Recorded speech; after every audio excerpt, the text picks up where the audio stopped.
Today, let us consider one more problem under Mohammedan law concerning to the apostasy. Here, we have to consider what are all the effects of the apostasy on marriage, on the matrimonial remedies which will be arising out of the dissolution of marriage. So these things we have to consider under the apostasy. So we have to see what are the effects of the apostasy on the marriage, on the matrimonial remedies. So let us see the method of problem solving. Here, as you know that there is an international approved method of problem solving with regard to the any legal problem. That means here it can be solved either in the way of FIRAC or IRAC or ILAC. So this is the method in which the problems or legal issues can be solved. So this is the international pattern of internationally accepted method of problem solving. So here we are going to adopt only FIRAC. That means here this is the very simplest way of the legal problem solving, and probably you may see this problem solving even you can see under the commercial laws also. Here with regard to the problem solving is very much common, but there the steps are different. Here under the law, this method has been widely accepted, widely followed, even in the international law schools also. Here, as I was telling you in my all previous videos with regard to the FIRAC, what is meant by FIRAC? F means facts, wherein we have to project the facts, we have to simplify the facts which has been already given to us. So there is some illustration problems will be given to us. We have to simplify it. So that is the significance of the facts. So here on the basis of the facts only we can be able to frame the issues, and we could be able to analyze the issue and the provision of law. Then we can do the conclusion. So after the facts, after simplification of facts, next step is issue. That means whenever any facts has been given, the immediate the aspect immediately what we have to do, we have to frame the issues. That means what is the difference between the plaintiff and the defendant. So we have to frame the issues. Then it is very much convenient for us to solve the issue. That means we can find out where is the exact the difference is there, where there is a dispute is there. Here number of things may be there, number of what you call differences may be there between the plaintiff and the defendant. Here where is the question of law, where is the question of fact? So that aspect we have to highlight under the issue. Then we have to go for the rule. Here, as I was telling you, rule means it is nothing but the provision of law.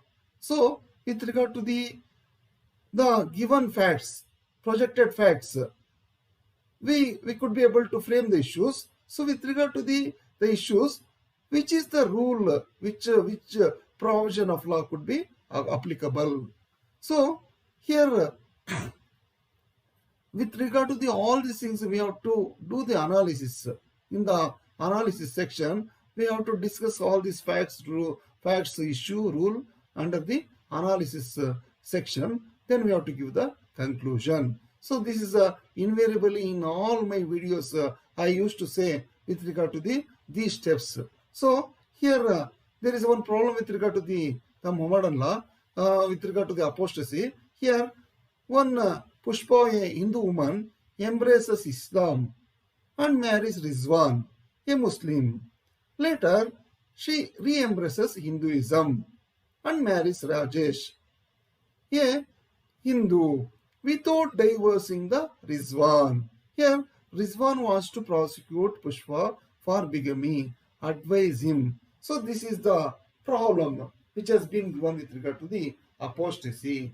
Here, one lady Pushpa, what she has done, she is a Hindu woman by birth, and her name is Pushpa. She got converted to Islam. Later, after getting converted to Islam, she married a Rizwan, a Muslim. Later, she reconverted to Hinduism and married Rajesh without giving divorce to Rizwan. So, this is the facts. Here, the the plaintiff, being the Rizwan, he wants to file the case against the respondent or the defendant Pushpa. What remedy he is having? So these are the facts of the case.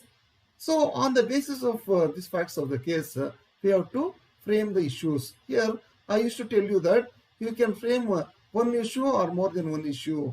Here, depending upon the facts of the case, you have to frame the issue. Here, this issue can be framed on the basis of the facts of the case. Here, whether respondents' change of religion, that is Pushpa, had brought about a dissolution of the marriage of the parties. So, this is the first aspect we have to analyze. Then, whether Pushpa marrying Rajesh, not giving divorce to Rizwan amounts to adultery. So, these are the two aspects. These are the two issues we have to solve with regard to the present problem.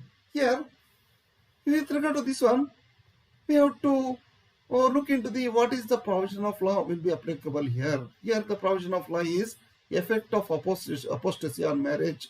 So, this is the aspect we can we have to on this background we have to solve this issue. And section 4 of the Muslim Marriage Act of 1939 also, which will be applicable. And here there is some exception to this general rule of apostasy will be applicable to this problem.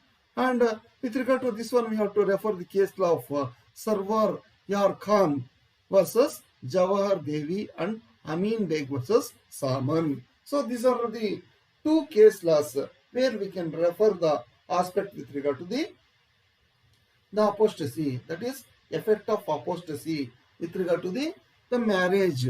So here with regard to the apostasy on marriage, there we have to see the apostasy by husband and apostasy by wife. There are two things are there with regard to the apostasy, the effect of apostasy on marriage.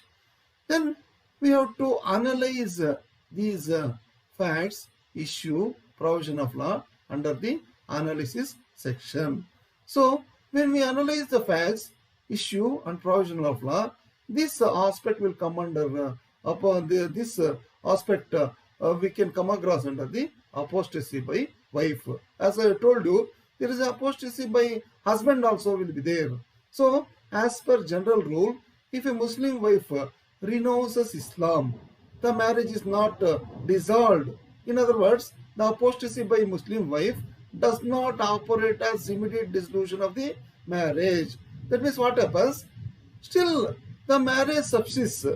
That means, here, for example, any Muslim wife, she relinquishes Islam and she marries any other person from any other religion. Then, by renouncing the Islam, her marriage will not get dissolved automatically.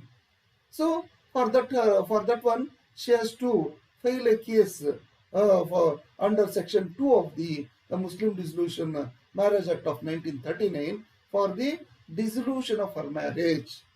So that is the rule what we can see with regard to the apostasy by wife. So this will be applicable to the husband also. Here, if a Muslim husband renounces Islam, the marriage dissolves immediately. But section 4 of the Dissolution of Muslim Marriage Act of 1939 does not apply to apostasy by husband. Here, what happens? this is a little bit different with regard to the Muslim husband. So here it will not be applicable to the Muslim husband. So here the that means the marriage it dissolves immediately. If a Muslim husband renounces Islam, the very fact of the renouncement of the Islam, the marriage got dissolved, and Section 4 of the Dissolution of Muslim Marriage Act of 1939 does not apply to apostasy by husband. Okay, we are concentrating only with regard to the apostasy by wife. Here, with regard to the Muslim wife, she continues to be wife of a married under she continues to be wife of a Muslim husband married under the Muslim law. So this is the general thing we can see with regard to the apostasy by the Muslim wife. But this provision which will not applicable to the converted Muslim. So here with regard to the apostasy by wife, the general rule that if she even though she renounces Islam and marries the person from a different religion, the marriage will not dissolve automatically. She has to get the divorce, the judicial divorce from the court. So under Section 2 of the Dissolution of Muslim Marriage Act of 1939. But this rule does not applicable to the converted Muslim. So this is here in this case law we can see it is a converted Muslim only. Here Hindu woman, that is Pushpa, she is a Hindu woman by birth and she got converted to Islam. Later she married Rizwan and later re-embraces Hinduism and married Rajesh without giving divorce to Rizwan. So this is the fact. That means here Pushpa is a converted Muslim, and such converted Muslim wife renounces Islam and again re-embraces or embraces her original religion. Then the marriage dissolves immediately. That means it is an exception for the general rule where a Muslim wife she renounces Islam and marries some other man from the different religion. Her marriage will not get dissolved.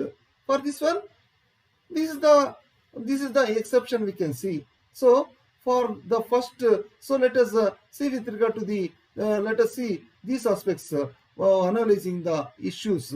So here whether the respondent's change of religion had brought about a dissolution of the marriage of the parties means here with regard to the first issue the answer is affirmative in nature. In other words, there is a dissolution of marriage. That means if any converted Muslim during her time of her marriage and she marries a person from Islam religion and later she gets converted to the same original religion where she belongs and at that time her marriage it gets dissolved immediately. Suppose a woman she belongs to Hinduism and later got converted to Islam. She marries a any person from Islam and she renounces Islam and she embraces Christianity. Suppose what will happen if a woman belong to Hindu, got converted to Islam, later she get converted to Christianity. What about the dissolution of marriage? Here the marriage will not get dissolved in this case. So here the condition is that a converted Muslim she renounces Islam, but she has to re-embraces her original religion only. Then the marriage gets dissolved.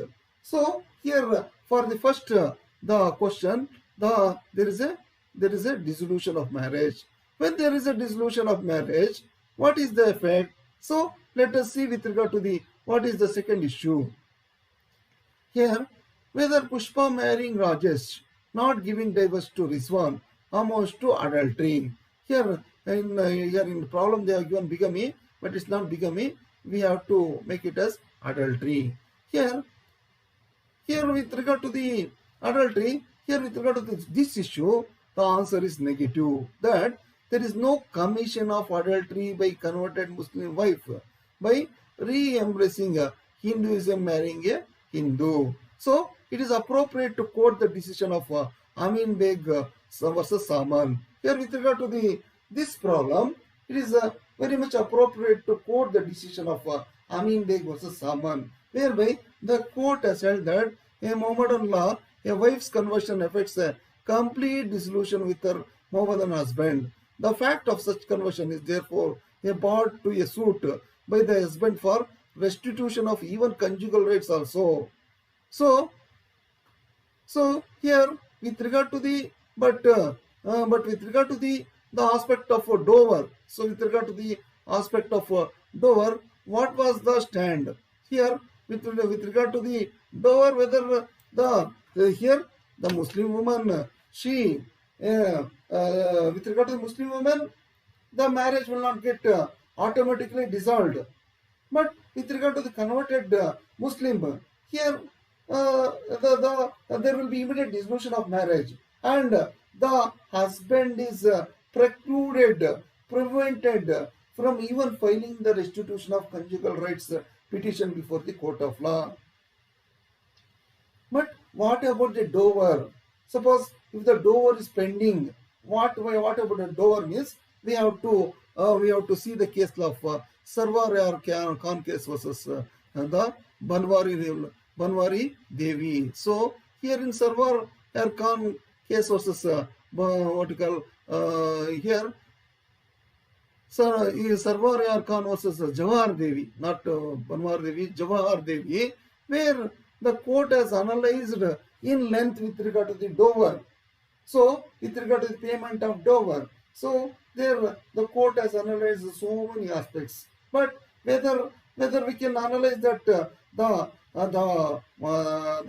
wife is at fault, whether she can get benefited by her fault. So the court has analyzed that the wife by her own fault she cannot be get benefited.